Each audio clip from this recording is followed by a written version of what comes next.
Televidentes de UNS El Informativo, bienvenidos a este espacio, La Entrevista. Hoy estaremos hablando de un tema importante para Colombia, la reforma tributaria, y por eso estoy en compañía del senador de los Andinos, Juan Felipe Lemos Uribe. Juan Felipe, bienvenido a este espacio y bueno, este tema coyuntural para Colombia, la reforma tributaria. Usted que está allá más cerca del gobierno nacional, es la persona idónea para hablar en esta ocasión de ese tema y bueno, ya a través de redes sociales usted hizo pública una posición de la que hablaremos más adelante, pero sí me gustaría que le contáramos un poquito a los televidentes hacia dónde apunta, según el gobierno nacional, esta reforma presentada por ellos. Un saludo especial, muchas gracias por la posibilidad que me brindan de estar en este informativo de AUPAN Televisión, de hablar de estos temas de importancia nacional que desde luego impactan la vida de todos los colombianos, particularmente los andinos. También un saludo especial para ellos. Efectivamente el país está atravesando un momento crítico. El gobierno nacional tomó la decisión de presentar una reforma solidaria, que en el fondo es una reforma tributaria, es la necesidad de buscar unas nuevas fuentes de ingresos que permitan garantizar unos recursos para solventar el gasto público social que ha aumentado por cuenta de las dificultades económicas generadas por la pandemia, pero también para garantizar unos recursos adicionales que permitan cumplir todo lo concerniente a la deuda pública que tiene la nación.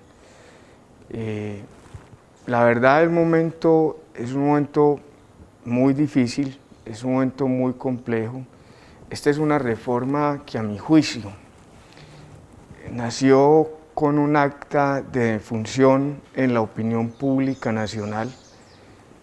De 11 años que llevo en el Congreso de Colombia no había sentido tanta presión y no había visto en el trámite de proyectos de ley que han pasado por nuestras manos uno con una carga negativa tan grande como esta reforma solidaria que va a iniciar curso en el Congreso de Colombia. Me temo mucho que esta reforma, a la que deberá dársele un trámite y una discusión técnica para evaluar cada uno de los elementos que está allí considerada, al final del día solamente tendrá una discusión política por el momento histórico del país. Si usted me pregunta a mí con franqueza qué voy a hacer yo, tendría que decirle que mi condición política hasta ahora de actuar siempre con responsabilidad, dejando a un lado las consideraciones electorales que pudieran generar mis decisiones, debo decirle que en este momento, aunque entiendo la necesidad de buscar esos ingresos, aunque sé que el país está hoy, el porcentaje de pobreza aumentó en el país en el orden del 44%, que de 2 colombianos, uno está en pobreza extrema, que el 68% de los hogares colombianos hoy están teniendo la posibilidad solamente de tener 2 comidas al día, queda uno en un escenario entre la espada y la pared, en una disyuntiva muy compleja, porque esta reforma, como la ha presentado el gobierno nacional, lo que pretende en principio es poner a muchos sectores del país a aportar en materia de impuestos y toca sectores pues que no han tenido nunca que tributar, va en detrimento de las clases medias, va a poner a tributar a los pensionados, establece unos temas muy complejos como el IVA a la gasolina, a los servicios públicos, que de por sí ya los estratos 4, 5 y 6 financian a los otros en materia de servicios públicos. Entonces, la verdad viene una discusión álgida, una discusión que, bueno, en el caso mío fui designado coordinador de ponentes, esa es una responsabilidad adicional superior, porque seremos nosotros los que tengamos la obligación de elaborar la ponencia. En principio, yo hubiera preferido que el gobierno nacional hubiera tomado la decisión de retirar este proyecto de reforma en las condiciones en que fue presentado. Y más porque muchos partidos políticos, senador, hoy han manifestado su posición en contra de lo planteado en este documento. El gobierno, y usted lo mencionaba hace un momento, ignora o no quiere ver que el documento y la reforma nació, como usted lo decía, con un acta de defunción, porque ya son muchos precisamente los partidos que han dicho no estamos de acuerdo, no vamos a ir en contra de las comunidades que representamos, porque es lo que usted menciona, la clase media, que en gran parte es gran población de Colombia, es la que terminará facilitando las condiciones económicas para poder que el gobierno siga y le dé continuidad a esos proyectos que por pandemia empezaron a surgir. Pensaría uno, si no llega la pandemia, entonces el gobierno no piensa en estas poblaciones menos favorecidas. Bueno, no es que no piense, yo creo que sí piensa. Lo que pasa es que una cosa es, y no voy a ser de abogado del diablo, Alejandro, sí, porque reitero, yo no estoy de acuerdo con las condiciones de esta reforma. Ajá. Y desde ahí parte esta entrevista. Sí. Definitivamente nosotros, en nuestro partido y sobre todo quienes hacemos parte de esas comisiones económicas que vamos a iniciar la discusión, hemos abierto y públicamente fijado una postura, sí, y esa postura tiene unas líneas rojas, y esas líneas rojas que no vamos a cruzar tienen que ver con que no vamos a gravar ni a pensionados, ni a clases medias, ni vamos a aumentar el IVA, ni vamos a permitir que se establezcan impuestos indirectos que afecten en general a toda la población colombiana. Hoy entendemos hay una necesidad de buscar unos recursos, pero el gobierno tiene la obligación y el Congreso de la República de ser mucho más creativos para poder garantizar esos recursos. Y no se trata de una reforma de 26 billones de pesos. A mí me parece un error en este momento, por las razones que usted advertía, presentar una reforma tributaria estructural que el país requiere, pero no en este momento histórico de la nación, por lo que todos conocemos. Partiendo de esa base, el gobierno no va a retirar la reforma.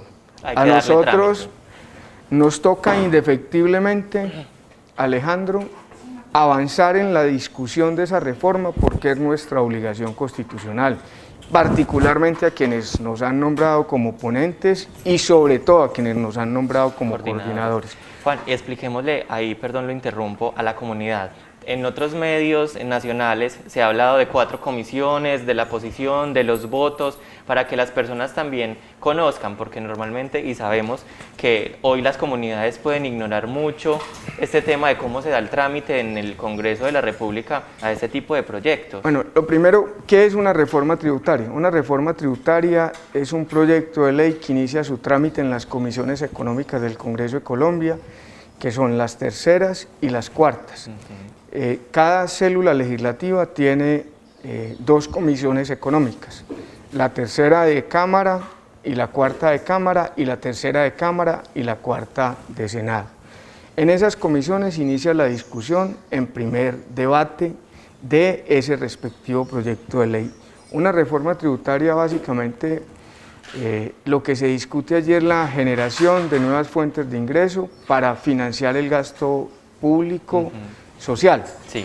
¿Y cuáles son esas nuevas fuentes de ingreso? ¿Cómo se logran? O aumentando los impuestos existentes o creando nuevos impuestos, eliminando exenciones, estableciendo mecanismos para combatir la evasión, la elusión y el contrabando, fortaleciendo la DIAN, en fin, esa es como la generalidad de lo que en esas discusiones en materia tributaria se da en el Congreso de Colombia. ¿Esta reforma podría llegar solo hasta estas comisiones? ¿Ahí podría quedarse? Si el gobierno insiste, Alejandro, en avanzar en la discusión de la misma, en las condiciones inicialmente planteadas, es decir, poniendo el impuesto a pensionados, gravando clases medias, aumentando IVA, poniendo a declarar renta a quienes ganen más de 2.600.000 pesos al mes, poniéndole IVA a la gasolina, poniéndole IVA a los servicios públicos. Muy seguramente, como ya lo hemos advertido, la mayoría de miembros de los partidos que están en esas comisiones económicas, seguramente esa reforma será votada negativa en el primer debate en las comisiones económicas del Congreso. Y ahí moriría. Y ahí moriría. Yo particularmente creo, este es un año que también es electoral, es un año muy complejo por todo lo que está aconteciendo. Si no hay diálogo, si no hay consenso, si no se exploran otras alternativas diferentes a las que tiene esta reforma, muy seguramente eso va a ser votado negativo. Nosotros estamos proponiéndole otras cosas al gobierno. El déficit hoy es de 12 billones de pesos. Hoy realmente no hay que salir a buscar 26 billones de pesos, sino 12 billones de pesos para garantizar los gastos sociales del Estado. Sí. ¿Cuáles son los gastos sociales del Estado? Todos los subsidios y programas sociales que se crearon con ocasión de la crisis generada por la pandemia. El PAET, que es el programa de apoyo a los empleos en el país, el ingreso solidario que está beneficiando a más de 3 millones de familias y que ha planteado el gobierno la necesidad de ampliarlo a otros 2 millones de personas más. Y ahí entraría Colombia Mayor. Colombia Mayor y Jóvenes en Acción y Familias en Acción, todos esos programas sociales que hoy le están generando subsidios a familias vulnerables del país que requieren ese acompañamiento y ese apoyo. Sí. ¿Qué hemos pensado nosotros? Que hay una propuesta de todas las que están rondando en el aire que pudiera analizarse con mucha seriedad y responsabilidad. Y tiene que ver con la propuesta que hizo la ANDI. La ANDI le está planteando al Congreso de Colombia y al Gobierno Nacional que los beneficios de la reforma de hace 2 años que aprobamos nosotros en el Congreso, que reducía de manera ostensible pues lo que tenían que pagar las empresas en materia de impuestos en el país, la carga tributaria total de las empresas, aplazar esos beneficios, o más bien aplazarlos 3 años en el tiempo, es decir, hacer una pausa de esos beneficios durante 3 años. Que los efectos de la reforma anterior se frenen y las grandes y medianas empresas de Colombia continúen pagando como lo venían haciendo antes de esa reforma, paguen ICA, paguen el impuesto de renta.